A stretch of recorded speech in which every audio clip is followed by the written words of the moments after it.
you are, but the universities that you're in, who has a sort of KTN type network, KT 2.0 type network at their university? Show of hands. Well, what you need is exactly. Who understands the question? Okay, that's probably university. Okay, and then the next question is spin-outs or licenses. Let's go for who thinks spin-outs are more significant for them, for their university. One show of hands, two show of hands. People. Licensing. And in terms of private sector, attracting private sector, there's another trade-off. Is it more important to get private sector funding involved, or private sector people involved, if you have to make a choice? So is it people or is it money? If we have money as a first show of hands. Okay, two dozen. People? Okay, all right, so that's my presentation. Okay, so it's people, it's licensing. Don't really understand KT 2.0, and you know, I guess there's a few joining the dots there, so that's pretty much perfect. So I guess really that just to sum up, you know, this is a sort of cheesy analogy, but it did strike me that, you know, alchemy used to be this thing where the whole purpose of research was actually to generate cash, was actually to generate gold from stuff that they nicked from church roofs or whatever it was.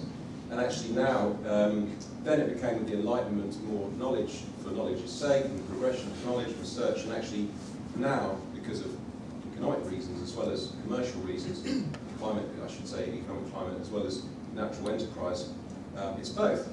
And actually it pulls people in different directions. It's very interesting following last speaker, Mark, because you know, is research measured? What is the KPI? How do you measure success? And I think there's a lot of challenges there. I'm from outside of university. I'm purely an economic agent, you might say. There might be other words that you might choose to use. So I can sort of see with that lens that perhaps you guys don't have the luxury. So I can perhaps reflect the interactions we've had with universities and sort of play back some of the challenges and then see how you guys feel.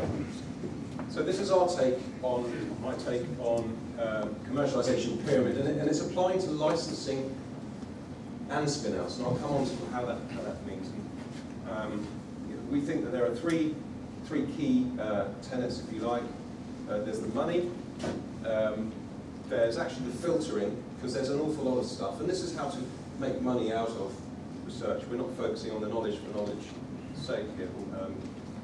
And then the execution, and that's where the people comes in. So it's actually, can you make this stuff happen? You've got a brilliant piece of IP, a brilliant piece of technology, it needs money, it needs people, it's just something got to happen. How does all this stuff happen? And unfortunately the statistics are not great, and particularly for spin-outs, they're not good. Now I didn't quote them because there is still arguments amongst various papers, but depending on the report which the BBC aids, either 1 in 20 or 1 in 10, and what's the definition of success, and blah, blah, blah. But it's in the minority, unfortunately. And that's the nature of startups, small businesses. But the main risks, as you can see, is trying to figure out and get this right. So this, to me, is probably a provocative slide, because I have the luxury of being able to do this. And I've got 4 sort of steps of, I call them progression, or certainly evolution. And also, it comes critical, really, is this thing. So the university starts off being in the business of research. Then it tries to look at having business expertise in-house, TTOs and people from industry coming in-house. Then it sort of, some things work, some things don't, but it evolves to interact with the outside world and those nasty people with checkbooks. And then the 4th one is perhaps more of a hypothetical thing in here, really to raise discussion more than a reality at this point. So again, how's it being managed? Because everyone criticises the last regime, but really it's a question of systems, processes, and actually what people are targeted on. What are we trying to achieve in any particular activity? So we saw in the last presentation, you know, even the way that you measure research is highly subjective, and provokes a lot of statistical questions. I'm sure there are. You know, the one things that the venture capital love is the fact that there really is only one KPI, and that's how much money you get at the end of it. And that's kind of quite good because it cuts through stuff. You can also raise problems about issues of impact and other softer issues around that, for universities in particular. But you can sort of see how it matches, you know, how many spin-outs are we going to get? Come on, we've got to get more spin-outs. Well, why? I don't need to get more spin-outs. Well, we'll get more spin-outs, but if we focus on this one, or we focus on licensing, we'll do really well. And then this one is maybe a sort of mature version where, you know, some business consultants come in or something, or hopefully with the right supportive nature, and we'll start to put some financial KPIs. And then eventually we're sort of measuring the departments, and almost a mirror image of the financial perspective of the last speaker, by sort of saying the departments generate income. Now again, we value other types of knowledge, but I'm being very myopic, focusing on the value generation. So that's kind of setting the scene for what we might have as evolution. Just taking spin-outs as an example, but I will make reference to licensing, is these are what we see as classic mistakes. And again, we've got experience in business, we've experience in finance, and startups outside of universities. So for us, this is easy to see. It's maybe not so easy if you're in the thick of it. Some people treat, in our view, spin-outs as something different from a startup, a small business, and we don't understand why that is. And unfortunately, this is what the venture capital. This is the way venture capital thinks. It doesn't matter how brilliant the technology, it really doesn't, and that might sort of shock you.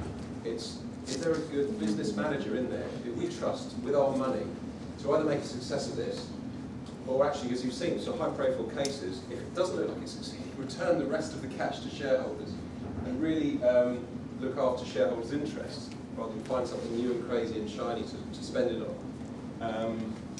And there is a focus on the science. I mean, clearly, that's the provenance of university commercialisation. But it's flipping that on its head and actually saying, is anyone going to buy this when it's polished? And this really is the thing which is awful, really, to, you know, from any purist point of view. Great businesses and great technologies have absolutely nothing to do with each other at all. They really don't. So the trick is, from a university point of view, is where there's an overlap, and that's really to spot that, to nurture it, and that's when you get, obviously, huge dollar signs, nice big exit to a big American company, or whatever it is. And it does happen, of course, and sometimes it happens for the right reasons. And then there's you don't need to spin out. So again, sometimes the best way to make money is not to actually do anything at all. And in the venture capital community, they're guilty of acting like sheep. You see booms and busts in the stock market. But it applies to university, TTO, it applies to everybody. Sometimes doing nothing is the best economic option, as long as you're doing it for the right reasons and it doesn't come under the procrastination bracket. And licensing, nurturing the spin-out in-house, is an alternative to spin-outs, which obviously this audience is well on top of. So again, something else that seems to resonate hopefully with you is, you know, there are some issues around the people side of things, and you know, there are consultants, hangers-on. There's a spectrum, I guess, of people who are welcome, people who are not welcome. You know, people who sap fees versus people who generate wealth. And it's not easy to spot. It's not easy to spot outside of academia, but I think it gets increasingly difficult. And we do see a lot of what I call proto-CEOs appointed inappropriately. So these are either people who are academic people who really aren't suited to business, and don't cut the mustard when it comes to actually running a business. It should really be kept out of the boardroom, if possible. Versus actually the worst, which is somebody from a big company background, so you get shipped in, they've got all the black book to die for, but actually they've never made their own tea. The idea of a startup is actually alien. They want big salary to start with, and the whole thing's just a nonsense. And we've seen venture capital come in, invest in companies, and bring their own guys in, and blow themselves up. I mean, we've seen that happen as well. So there's a lack of rigor. There is this other issue, which is when you have a technology, before TTO or someone with a bright spark commercially sees something in some technology and says, yes, someone might buy that, that's brilliant. And sometimes there are platform technology. We see quite a lot of what I call platform technologies, and the word platform technology really means we don't know what to do with it. There's so many possibilities, and this is a problem as well, the problem of choice. Well, you've got to go for a market. How do you select that market? How developing a technology to a product, getting someone to put it, something to put it in a box, invoice someone. You've got to think like that, and actually what is your path of least resistance? And it might be something very mundane and boring, and again, universities sometimes don't like to think like that. And again, this is the point I was making earlier, I guess. So a team approach sometimes is a good one. Sometimes the team gets on and understands where the boundaries are. So we sort of came up with this paradigm, way of thinking, and again, wanted to know whether this resonates. And again, thinking about spin-outs mostly, but I'll come on to where it affects even licensing. So we've got some classic commercialization VCs or early stage VCs over here, where lightning strike type